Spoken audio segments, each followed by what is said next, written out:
50.000 prajurit Rusia dimobilisasi Putin kini sudah berada di zona tempur.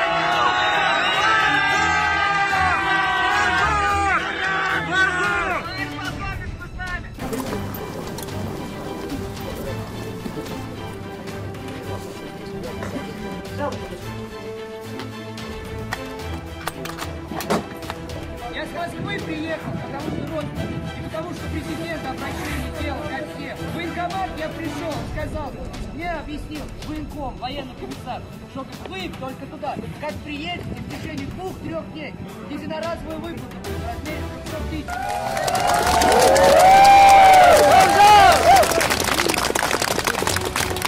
300 000.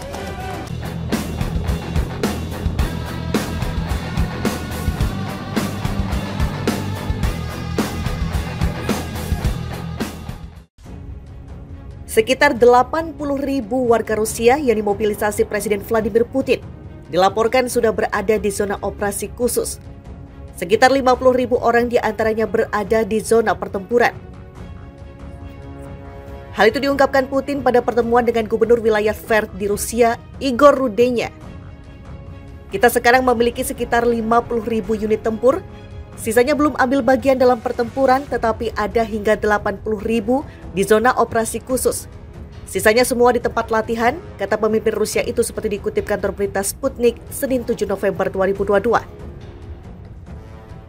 Pada Kamis 3 November 2022 lalu, Putin memerintahkan pembayaran upah sebesar 195.000 rubel kepada tentara kontrak dan prajurit yang telah dimobilisasi untuk berperang di Ukraina.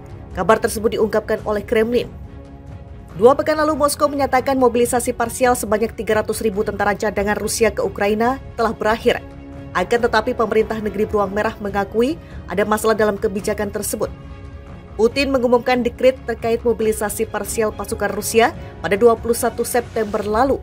Dalam pidato kala itu, dia menegaskan bahwa Rusia akan menggunakan semua cara yang tersedia untuk melindungi rakyatnya.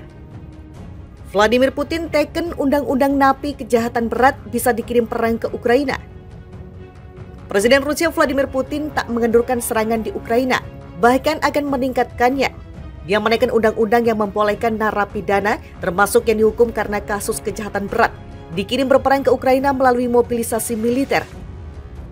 Putin pada 21 September lalu memerintahkan mobilisasi militer parsial untuk mengirim setidaknya 300.000 personel ke Ukraina. Dalam pernyataan pada Jumat 4 November 2022, Putin menegaskan Rusia telah merekrut 318.000 personel yang sebagian sudah dikirim ke Ukraina. Putin mengizinkan para napi bisa direkrut menjadi pasukan cadangan. Meski demikian, tak semua napi bisa dikirim. Undang-undang mengecualikan mereka yang dihukum karena pelecehan seksual terhadap anak, pengkhianatan kepada negara, serta mata-mata dan terorisme. Lebih lanjut, Putin menegaskan perang Rusia dengan Ukraina tak bisa dihindari karena Rusia ingin melawan rezim neo-Nazi di Kiev. Memerangi neo-Nazi merupakan salah satu dari 3 tujuan utama Rusia melakukan operasi militer khusus di Ukraina, yakni denazifikasi. Putin memerintahkan pengiriman pasukan pada 24 Februari lalu. Selain memberangus neo-Nazi, operasi itu juga bertujuan melucuti senjata Ukraina untuk demilitarisasi. Pada Kamis 3 November 2022 lalu, Putin memerintahkan pembayaran upah sebesar 195.000 rubel kepada tentara kontrak dan prajurit yang telah dimobilisasi untuk berperang di Ukraina. Kabar tersebut diungkapkan oleh Kremlin. 2 pekan lalu Moskow menyatakan mobilisasi parsial sebanyak 300.000 tentara cadangan Rusia ke Ukraina telah berakhir. Akan tetapi pemerintah negeri Beruang Merah mengakui ada masalah dalam kebijakan tersebut. Putin mengumumkan dekret terkait mobilisasi parsial pasukan Rusia pada 21 September lalu. Dalam pidato kala itu, dia menegaskan bahwa Rusia akan menggunakan semua cara yang tersedia untuk melindungi rakyatnya. Vladimir Putin teken undang-undang napi kejahatan berat bisa dikirim perang ke Ukraina. Presiden Rusia Vladimir Putin tak mengendurkan serangan di Ukraina, bahkan akan meningkatkannya. Dia menaikkan undang-undang yang membolehkan narapidana, termasuk yang dihukum karena kasus kejahatan berat, dikirim berperang ke Ukraina melalui mobilisasi militer. Putin pada 21 September lalu memerintahkan mobilisasi militer parsial untuk mengirim setidaknya 300.000 personel ke Ukraina. Dalam pernyataan pada Jumat 4 November 2022, Putin menegaskan Rusia telah merekrut 318.000 personel yang sebagian sudah dikirim ke Ukraina. Putin mengizinkan para napi bisa direkrut menjadi pasukan cadangan. Meski demikian, tak semua napi bisa dikirim. Undang-undang mengecualikan mereka yang dihukum karena pelecehan seksual terhadap anak, pengkhianatan kepada negara, serta mata-mata dan terorisme. Lebih lanjut, Putin menegaskan perang Rusia dengan Ukraina tak bisa dihindari karena Rusia ingin melawan rezim neo-Nazi di Kiev. Memerangi neo-Nazi merupakan salah satu dari 3 tujuan utama Rusia melakukan operasi militer khusus di Ukraina, yakni denazifikasi. Putin memerintahkan pengiriman pasukan pada 24 Februari lalu. Selain memberangus neo-Nazi, operasi itu juga bertujuan melucuti senjata Ukraina untuk demilitarisasi. Pada Kamis 3 November 2022 lalu, Putin memerintahkan pembayaran upah sebesar 195.000 rubel kepada tentara kontrak dan prajurit yang telah dimobilisasi untuk berperang di Ukraina. Kabar tersebut diungkapkan oleh Kremlin. 2 pekan lalu, Moskow menyatakan mobilisasi parsial sebanyak 300.000 tentara cadangan Rusia ke Ukraina telah berakhir. Akan tetapi pemerintah negeri beruang merah mengakui ada masalah dalam kebijakan tersebut. Putin mengumumkan dekret terkait mobilisasi parsial pasukan Rusia pada 21 September lalu. Dalam pidato kala itu, dia menegaskan bahwa Rusia akan menggunakan semua cara yang tersedia untuk melindungi rakyatnya. Vladimir Putin teken undang-undang napi kejahatan berat bisa dikirim perang ke Ukraina. Presiden Rusia Vladimir Putin tak mengendurkan serangan di Ukraina, bahkan akan meningkatkannya.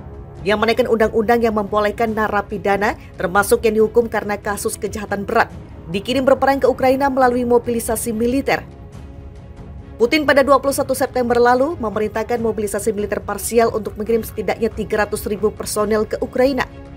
Dalam pernyataan pada Jumat 4 November 2022, Putin menegaskan Rusia telah merekrut 318.000 personel yang sebagian sudah dikirim ke Ukraina. Putin mengizinkan para napi bisa direkrut menjadi pasukan cadangan. Meski demikian, tak semua napi bisa dikirim.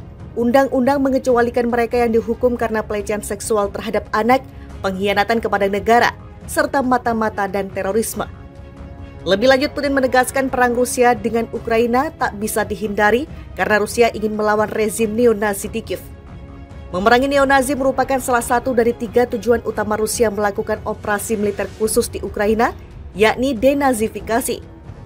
Putin memerintahkan pengiriman pasukan pada 24 Februari lalu. Selain memberangus neo-Nazi, operasi itu juga bertujuan melucuti senjata Ukraina untuk demilitarisasi.